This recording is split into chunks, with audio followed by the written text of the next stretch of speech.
Go. Hey YouTube viewers, I'd like to welcome you back to what used to be the socially distant homestead. And since we're coming out of the pandemic, we're changing the name to Bloody Fork Creek Homestead, and that's where we live. We moved to Bloody Fork Creek, and we'll show you a little bit closer view of the creek in just a moment. But one of the most important considerations that we came to when it came to having a new homestead was having a good water source. Having a good water source is extremely important. Having good drinking water, having water to water the garden with, having water for our animals. Water is so important, and if you're considering a homestead, the number one consideration is water. If you don't have good water, you can't live there. It's as simple as that. Water is so important.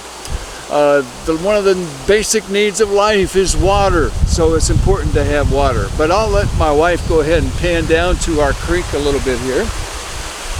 Bloody Fork Creek flows down to the Toad River and the Cane River, which forms the Nolichucky River, and it keeps going. The Nolichucky goes into the French Broad River. The French Broad River keeps going until it forms the Homestead River.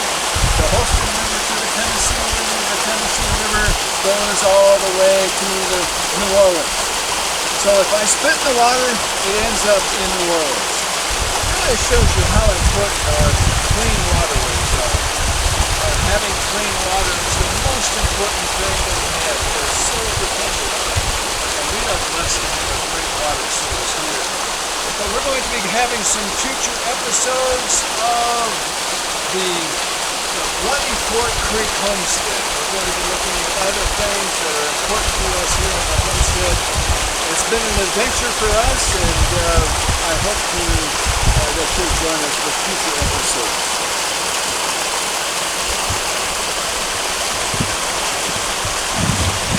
We just love living in this area. Right now the temperature is just so nice in the lower 70s to upper 60s. We're able to be on the property, and we have animals, of course.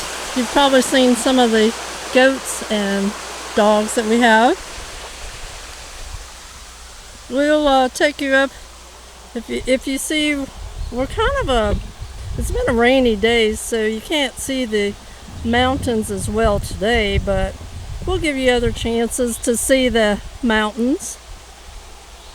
It's always lush area here with a lot of rain, and the grass grows really good.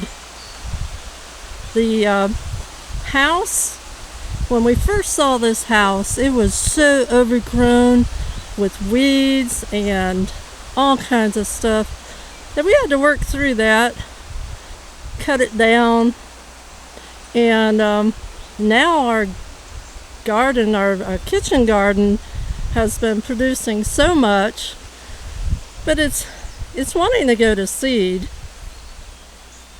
But we get lots of salad stuff. Our house used to be an ugly house. When we first saw it, it had snake skins in it. It had a dead bird inside it. And through the period of time, we worked and built a porch. And Chris painted the house brown and just really made a lot of improvements. We were debating whether to tear this sucker down or if it was preservable. We came here and we stayed for a little bit, and we saw that it had good bones. So the property, as we describe at the beginning of our series, our property was cheap, 9 acres. We had the house, we have a barn, we have a garage, and it was cheap, $105,000.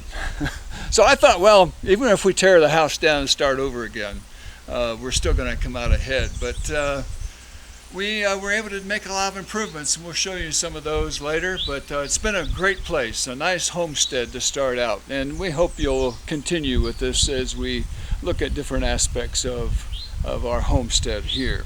Bloody Fork Creek Homestead. Thank you.